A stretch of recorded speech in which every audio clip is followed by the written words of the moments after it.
হরে কৃষ্ণ, জয় রাধে, জয় নিতাই, জয় গৌরহরি, জয় রাধে শ্যাম। দেখো বন্ধুরা, আজকে সকাল সকাল স্নান করলাম। মা বলছে তুই মাথা ভালো করে ধুতো, মাথা আর চোখ তুলতেই পারছি না।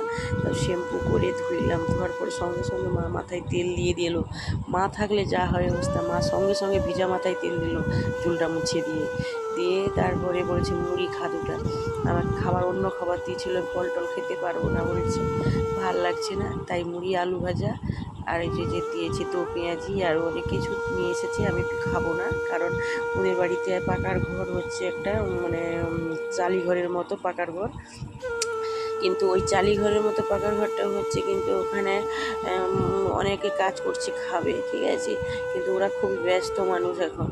তা তবুও তার মধ্যে আমাকে যে মানে ট্রিটমেন্ট করছে না, বলার নেই, প্রচুর ট্রিটমেন্ট করছে। আমার দাদা আছেন, বৌদি আছেন, আমার মানে ঘরবর্তী সবাই আছে, হ্যাঁ। তার জন্য বন্ধুরা দেখো, ওই যে মুড়ি দিয়েছে, খাচ্ছি, গল্প করছি। তারপরে আমাকে বলছে, আমার দাদা লাগাচ্ছে মানে, বলছে লঙ্কা খাবি, লঙ্কা। আমি হ্যাঁ, আমার লঙ্কা হলেই জীবন। আমার যত খাবার দাও না কেন, আমাকে একটু লঙ্কা দিলে আমি এক মুঠো যে খেতাম সেখানে দু মুঠো খেতে পারি। লঙ্কা না হলে খেতে পারি না, জানো তো। এই জন্য লঙ্কা আমি বলি লঙ্কা দাও। টেবিলে খাচ্ছি, ডাইনিং টেবিলে বসে খাচ্ছি অবশ্যই। এটা আমার বাবার ঘরে একটা কাঠের বাড়ি, বিশাল বাড়ি, হ্যাঁ।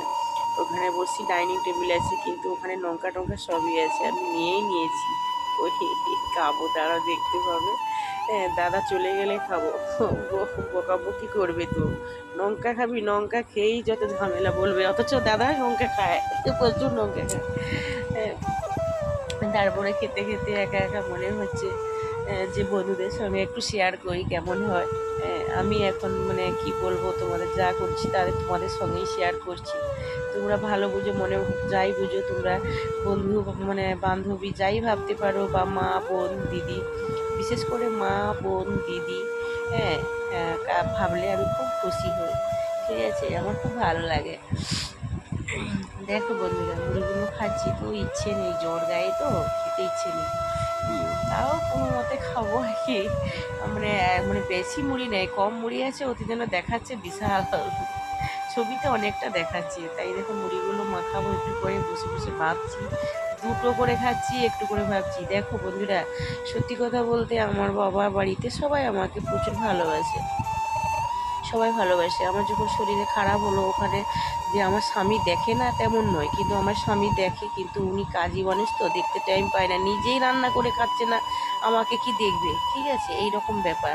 হ্যাঁ, তার জন্য মনে কষ্ট হয় মাঝে মাঝে, দেখার সুযোগ পায় না উনি, এমন অবস্থা। উনি আবার আমাদের বাড়ি হবে বলে জানো, রড সিমেন্ট টিমেন্ট সব পড়ে আছে আমাদের ওখানে।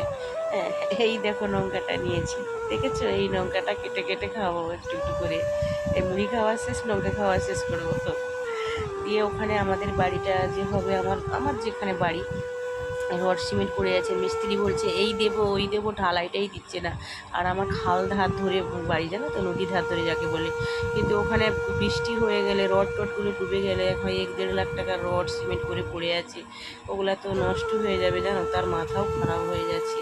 আর আমি কী করবো এখন, আমিও এমন অবস্থা। তারপরে আমার বাবার ঘরে জানতে পারতে, সঙ্গে সঙ্গে গাড়িতে করে মানে মানে আমার মা যাবে বলে, মা বলছে মারুতি গেলে মাথা ঘোরাবে, আমার টোটো ঠিক করে দিয়ে বাতাস খেতে খেতে চলে যাবো বলে বলে টোটো আমার দাদার ছেলে আর মা করে গিয়ে আমাকে নিয়ে এলো।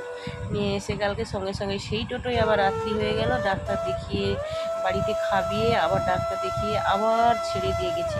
তারপরে আজকে সকাল থেকে মা এই যে মাথা টাথা পরিষ্কার করে ধুয়ে টুয়ে দিয়ে তেল টেল মাখিয়ে যত্ন করে এই যে খেতে দিয়েছে, ডাইনিং টেবিলে বসেছি, তাই তোমাদের সঙ্গে কথা বলছি। আলু ভাজাগুলো পুরো বলে মাখিয়ে দেবো এবারে, হালকা জল দিয়ে মাখিয়ে বসে বসে খাবো। মা বলছে আর দুটো নিয়ে নে। আমি না, আর খেতে পাবো না, ওগুলো কতগুলো দেখাচ্ছে, খেতে পারছি না। হ্যাঁ, তারপরে এই যে দেখো একটু জল দিয়ে মাখিয়ে ফেলেছি, খেয়ে নিচ্ছি, কপাকপ করে খেয়ে নিচ্ছি। তো বন্ধুরা, তোমরা খাবে আসো, আলু ভাজা আর হচ্ছে কিনা দু পেঁয়াজি আছে, আরও ঘুগনি টুগনি হয়েছে, ওগুলো কিন্তু আমি খাবো না, কারণ তাদের মিস্ত্রি এসেছে, তারা খাবে। আমার অত কিছু খেতে ভালো লাগে না, আমি আলু ভাজাটাই বেশি খাচ্ছি। আর এমনি আমার বৌদি বেগুন টেগুন দিয়ে একটা ভাজা করে দিচ্ছে, বেসন দিয়ে বেশ গোল করে একটা, কী বলা যায়, সুন্দর করে দো পেঁয়াজির মতো করে দিয়েছে, খেয়ে নিয়েছি, জানো, ভালো লাগছে। দেখো খাওয়া হয়ে গেছে, খুব ভালো করে খাওয়া হয়ে গেছে, তাই ছোট ছোট ব্লগ ছাড়ছি, তোমরা একটু দেখে আমাকে একটু মানে হেল্প করো। রাধে রাধে, সবাই পাশে থাকো, শেয়ার করো।